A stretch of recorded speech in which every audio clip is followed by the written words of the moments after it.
Alors bonsoir tout le monde, on est au Colisée Jean-Béliveau pour l'après-match du Collège français.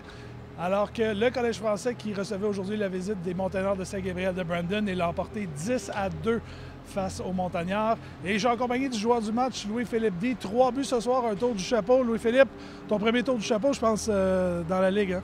Oui, ça fait déjà 2 games que je fais de 2 buts, puis ça a passé proche d'un troisième. Bravo, Ludovic. Ça a passé proche d'un troisième, puis à soir, tout a fonctionné pour le hat-trick. Ouais. C'est un match qui a commencé un petit peu doucement en première période, puis le but de Mickey Dunbury, ça a vraiment fouetté toute l'équipe. Hein? Oui, c'est ça. Quand il y a de la contribution, dans le fond, des 3 trios, des 4 trios, ça fait du bien, puis des fois, ça remonte un peu le tempo, puis quand tout le monde contribue, c'est le fun. C'est vraiment le fun. Là, la semaine qui s'en vient va être cruciale, là, je pense, pour vous autres. Là. Terrebonne, Granby-Terrebonne, ouais. Comment est-ce que vous entrevoyez ça? Ça sera pas facile, ça c'est sûr, surtout qu'on vient de jouer tantôt. On vient de jouer, puis on pogne demain Terrebonne. On les repogne en plus à la fin de semaine prochaine. Écoute, on va falloir travailler fort. Ça c'est sûr. Bon match, Louis-Philippe. Merci beaucoup. Hein? Merci. Alors, mesdames et messieurs, pour le sommaire du match, le sommaire des marqueurs pour le Collège français. Comme je disais, Mickey Dunbury qui a ouvert la marque, son 2e de la saison.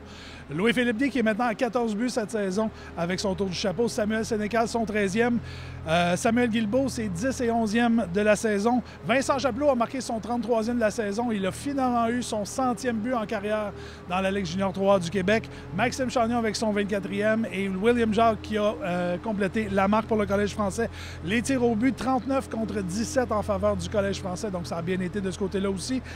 Les gardiens de but, Philippe Savard-Mas qui a ramassé sa 5e victoire de la saison contre une défaite. Et du côté des Montagnards de Saint-Gabriel de Brandon, c'est l'ancien du Collège français, Félix Martin, qui a écopé de la défaite, sa 8e de la saison, contre 5 victoires et une défaite en prolongation.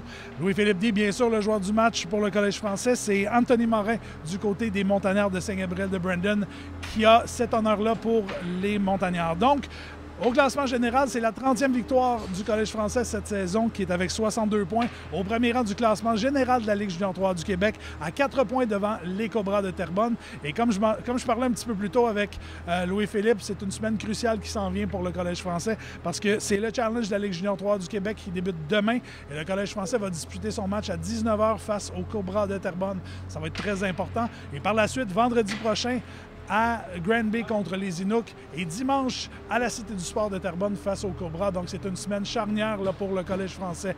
Et le prochain match ici au Colisée Jean-Béliveau, le prochain rendez-vous, c'est vendredi le 26 janvier à compter de 19h30, la soirée RBC, alors que les Forts de Chambly vont être les visiteurs. Sur ce, mesdames, messieurs, merci beaucoup d'avoir été là. On vous donne rendez-vous le 26 janvier. Merci beaucoup. Bonsoir tout le monde.